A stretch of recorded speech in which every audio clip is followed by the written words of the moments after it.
Hello there, gang, and welcome to another episode of Displaying-Model-Behaviour, the Earth's mightiest video podcast. So take off your pants, crack a beer, and let's talk about the nerdy news that you need to know about. It's the only news that matters. It's good news. And as some of you know, September is Patreon Pledge Month, so I'm trying to drum up a little bit more support in the Patreon sphere. So if you have ever thought about becoming a model behavior best friend, then you can do over at patreon.com.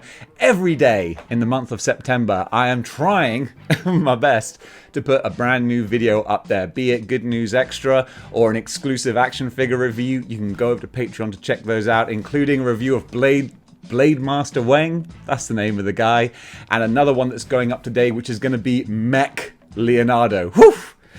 That's going to be a monster of a review, but I'm really looking forward to doing it. So gang, enough about that. We got a whole bunch of action figures to cover, so let's talk about them. First up, Hasbro have just given us a gift right here with one of the more amusing entries into their Haslab countdown. Number 4 of 7.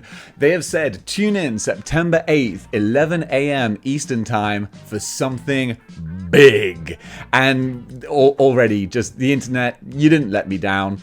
There have been multiple very amusing, very immature schoolboy photoshops of this very picture because Hasbro, what were you expecting? Well, honestly, I think they were expecting exactly that because we're giving more publicity to this ad campaign by doing some very silly, immature photoshops that, I gotta admit, kind of made me chuckle.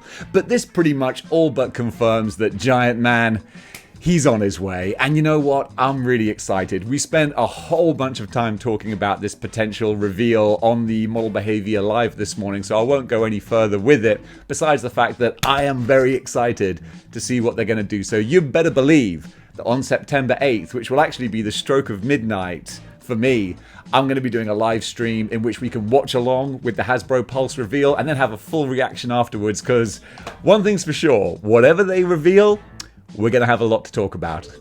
Speaking of having a lot to talk about, oh my goodness, Kyoto Revoltech have shown full reveal pictures of their Agent Venom, and oh my god, he looks really good. But of course, you know, we giveth with one hand and taketh with the other, because yes, this does look terrific. He's going to be expensive though. $104, give or take, depending on where you're buying him from.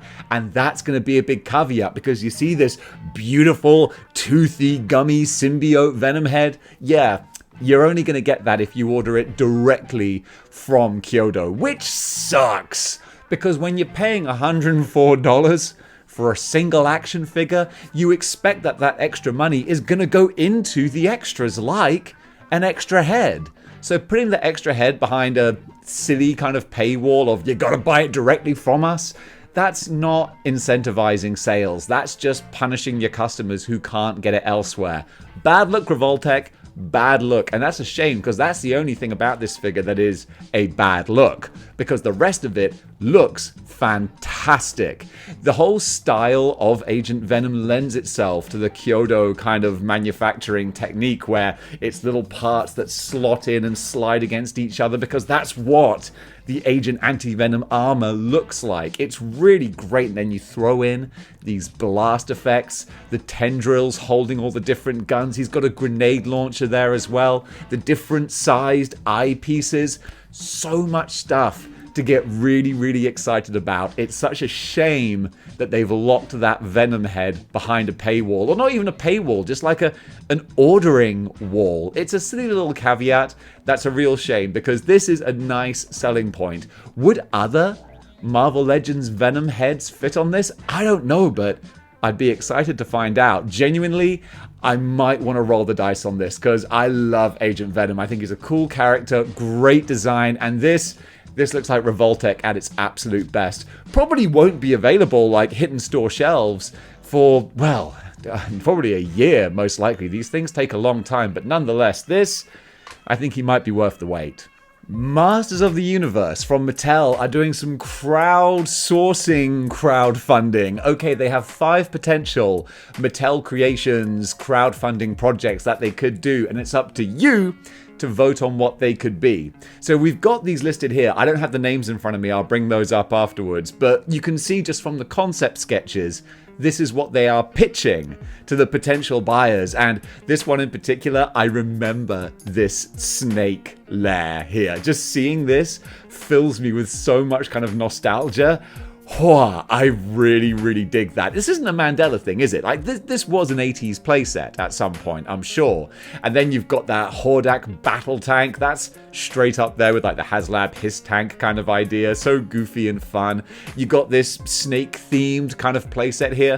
I'm going to rattle off the names here so we can actually see what it is that I'm talking about. We had the Attack Tank, Doom Tower, Fright Zone, Horde Crawler Tank, and Snake Lair. So once again, just going back over these, you can vote on which one you prefer, and then they'll put like the top 2 up for the final consideration.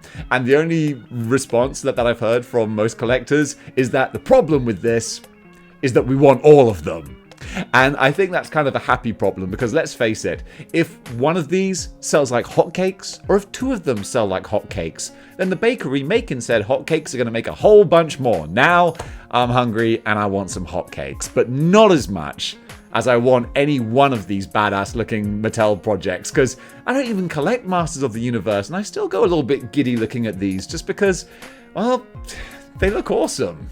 Sticking with Mattel Creations, we also have some full in-hand pictures of Lady Slither, who is another direct marketing action figure. So you can get her directly from Mattel. You can go to their website. For more information, check out Toy Arc. That's where I'm getting these pictures and this info from. Same with doing the voting on the previous one. There are links on Toy Arc that you can follow, or you can just go straight to the Mattel Creations website.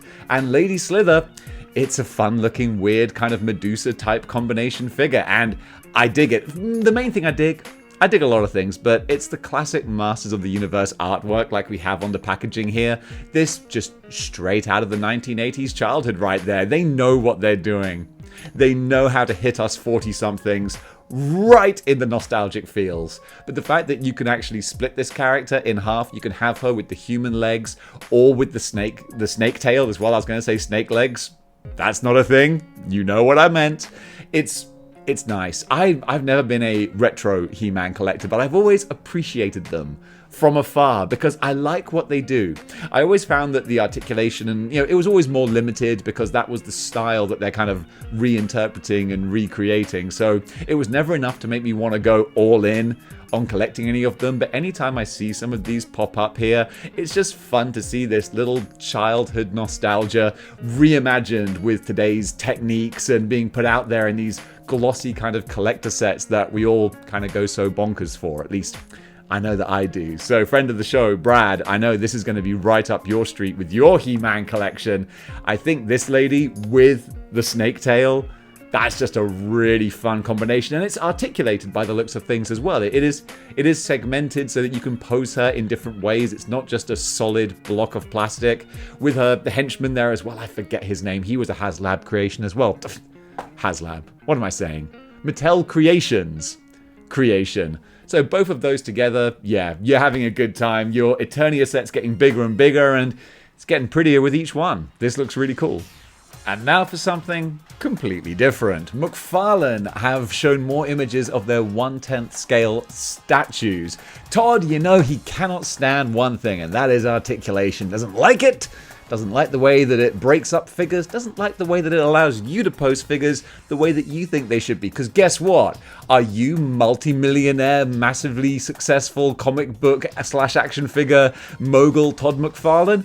No, you're not. So therefore, you shouldn't be trusted to pose action figures. Let Todd do it for you. He's like, no, I've got this. Boom, one leg up, bam. That's how Batman should stand. There you go. Deal with it. Of course, I'm just joking and being silly. But if you like this style, then I can see why. Because a 1/12th, not even 1/12th, 1/10th scale. So bigger than your average Marvel Legend and smaller than your Hot Toy, basically. That's the scale that you're looking at there. But Batman and Harley Quinn as well, they both look nice. And of course, I think what's going to be a bigger seller is Catwoman. right here. This is based off of J. Scott Campbell artwork. I'm a big fan of J. Scott Campbell. I'm a big fan of Cheesecake, and Catwoman kind of lends herself to that sort of design aesthetic.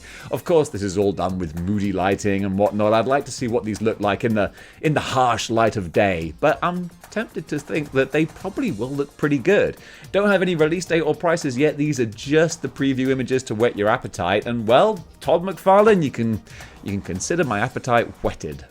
Speaking of statues, Gecko are doing a Maria statue from Silent Hill. Not gonna be cheap, $375 for this very spooky looking lady right here from the Silent Hill franchise. I've played some of the Silent Hill games. I played the original on PSX. I'm that old, and I thoroughly enjoyed it. Got a lot of nostalgia in my heart.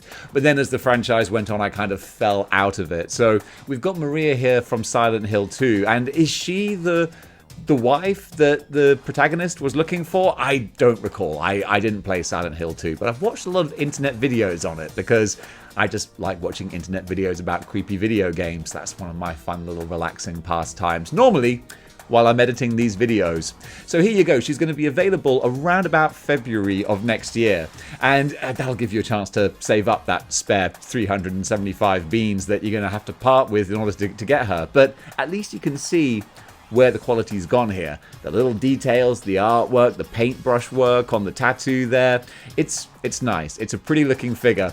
But also, I mean, anything sort of spooky like this, ooh, it's a little bit too uncanny valley for me. I'd feel a little bit uncomfortable. That's why I don't have horror figures on my shelf, just because, woof, they give me the goo-goo jeebies. But if this is your kind of speed, then hey, you can pick her up next year.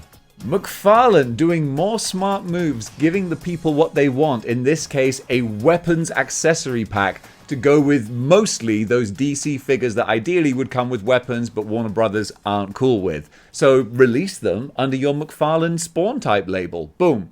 Makes perfect sense. This is the third weapons pack, I think, and you can see here we're going for bright colored neon sort of aesthetics, which are very Fortnite-y. I'm getting a big Fortnite vibe from this kind of thing. But also, I know from playing Far Cry and stuff, like looter shooters, people love decorating their weapons like this. And you've got some realistic looking ones as well. That's totally the shotgun from Jurassic Park, I think is where I recognize that from.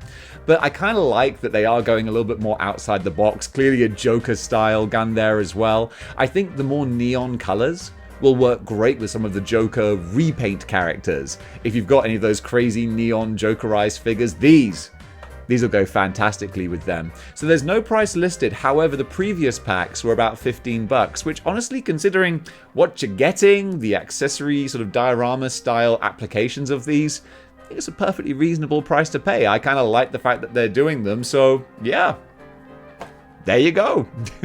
Super 7's Brian Flynn was interviewed over on the Fwoosh, the kind of premier action figure channel. It was funny, I mentioned recently sort of what my interpretation of like the premier action figure channel on YouTube was, and loads of people commented, dude, it's gotta be the Fwoosh. And honestly, it's hard to argue. And yes, at the end of this year, apparently, we should be getting preview announcements of a 2003 Ninja Turtles line from Super 7. And this is an iteration of the Turtles that I feel is kind of underserved a bit, because this was a badass version of the Turtles. But I think it came out at a time where Turtle Mania was at its lowest. Like, you know, Turtles weren't bad or uncool or anything, but just there wasn't that much hubbub about them. And then they got more popular in the cultural mainstream, but some folks forgot how wicked the 2003 show was. Well, later this year, Super 7 are going to remind you.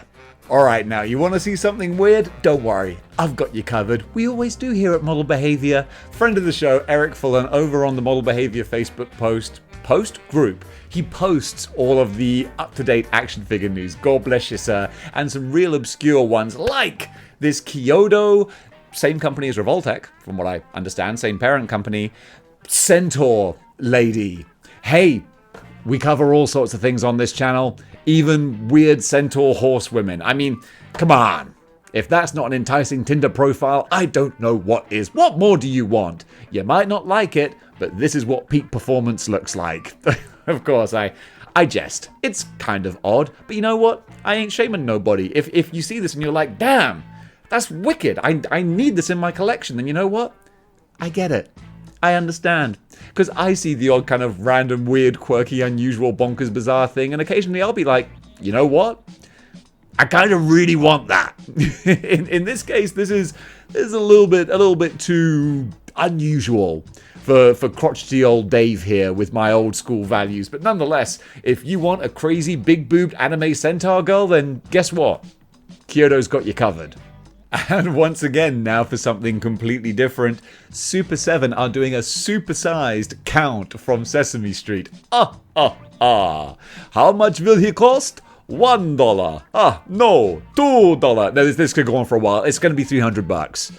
It's a lot of money. You know, I could have told you that without going through all the numbers. Count. See, it's easy. Boom. $300. But also, you see the size of this guy. Like, there's a lot of action figure there. A lot of action figure slash toy. I mean, at what point does the toy become an action figure or vice versa? Regardless, this looks quite impressive. I never really grew up on Sesame Street much. I don't know what I was watching instead, but it wasn't really Sesame Street. Nonetheless, though, if you have a lot of nostalgia, then this will get you 16 inches of Count from Sesame Street. And hey, look, he does look kind of cute. Hasbro Transformers are doing a new Universal Monsters mashup. We had the Bat, Vampire, Dracula one. You know what I'm talking about. Now we've got Frankenstein's monster, or Frankentron. Frankentron, there you go.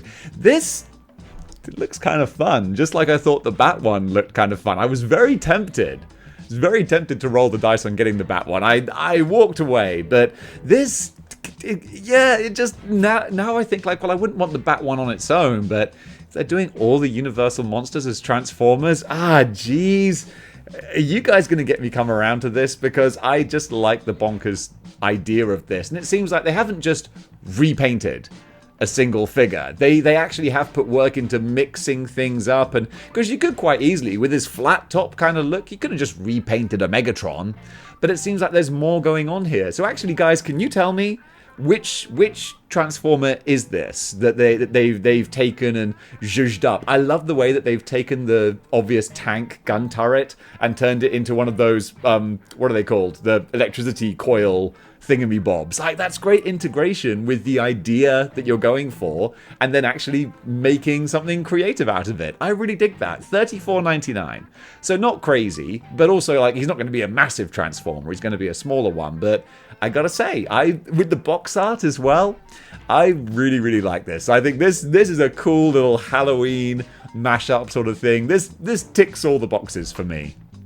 Loyal Subjects are doing an IDW style Krang, going to be about $40, and this again, look at the open box flappy. You know what I'm talking about, NECA style.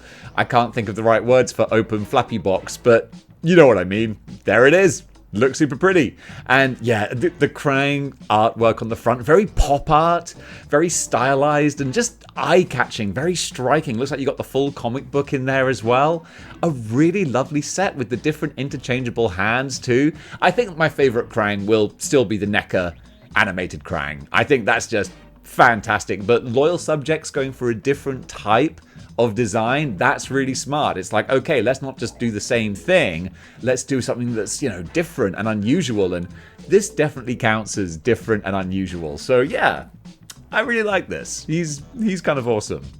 Speaking of awesome, this is something that we've only got very minor rumblings on, okay?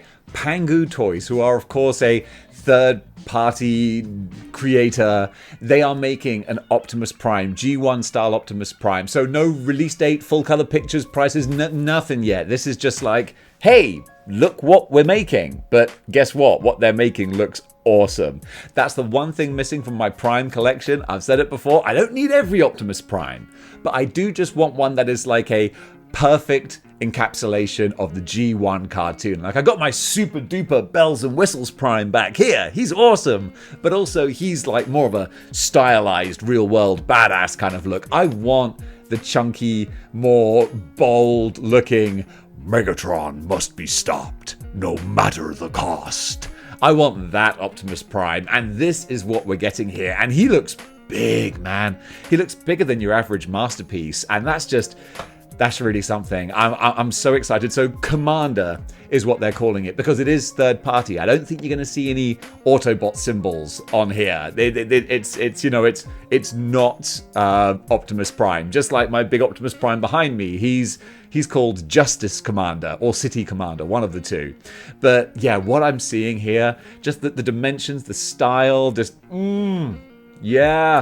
yeah, I'm going to keep a real close eye on this. We got some color renders here as well, and whew, the more I look at them, the more I'm thinking that yes, this is the Optimus Prime that we've been looking for, Obi-Wan style. This is the droid that I've been looking for. So as soon as I get more information on this, of course I'm going to let you know. Medicos are doing a Joseph Joestar action figure with Iggy, little dog as well. I haven't actually got this far into JoJo's Bizarre Adventure yet, so this is almost kind of like spoiler territory for me here, but I'm just happy to be along for the ride. I'm up to like number 20, episode 20 of the first season. I still got a long way to go. I'm really enjoying it though. And here we have a Joestar from, I guess, a lot further in the future with cute little doggy as well, which makes me think that I still really need to try and find like a Piglet action figure equivalent. Don't seem to be any Jack Russell Terrier action figures out there. That's a void in the market that needs to be filled. This little item here is going to be filling the void in the market around about March of next year. However, don't have a price for him yet. Looks kind of fun though. The joints look very sort of I was going to say Revoltech, but actually no, not Revoltech-y, but it's because I can see some ball type joints. That's what I was thinking. Nonetheless though, lots of accessories, some cool looking power effects as well. A bit of a anime Indiana Jones with magic powers sort of look to him. I kind of dig it. So yeah, I think since I'm getting into JoJo's Bizarre Adventure, I'm going to have to get at least one JoJo figure. Will this be the one? Well, time's going to tell on that. And folks, that does it for action figure news for today. But of course, it doesn't do it for good news. We still got a whole bunch of stuff to talk about in the world of pro wrestling, comic books, action figures. No, I've done action figures, movies, cosplay, customs, and all that other stuff. And that's going to go on the Patreon. So you can go to Patreon, check that out, toss a couple of bucks my way, help keep the screen lit. That's always massively appreciated. But if you're just watching this on YouTube, then gang, thank you so much for watching. If you want to give that little thumbs up, that does really help the algorithm. Apparently, at least that's what YouTube wants us to think. So gang, until next time, which you know with me will probably be in about T-minus 5 minutes. In fact, I'm just about to film a Mech Leonardo action figure review, which again is going to go on the Patreon. So September being Patreon pledge month, if you can go over there, even if it's just for a month, it really helps out the channel a lot. All right. Enough of that, gang. Thank you for watching. I hate doing the Patreon thing, but also it's like it is kind of useful. So until next time, I just never know what. I'm an actor, so I could be out of a job like tomorrow. You just never know. You got to future-proof your life. That still goes for whatever kind of career you're in. Always try and future-proof yourself. You never know what tomorrow's going to bring. Hope for the best, prepare for the worst, and then you're going to be all set. Wow, this is completely off topic. Gang, thank you for watching. I'm overtired. And until next time, keep displaying model behavior.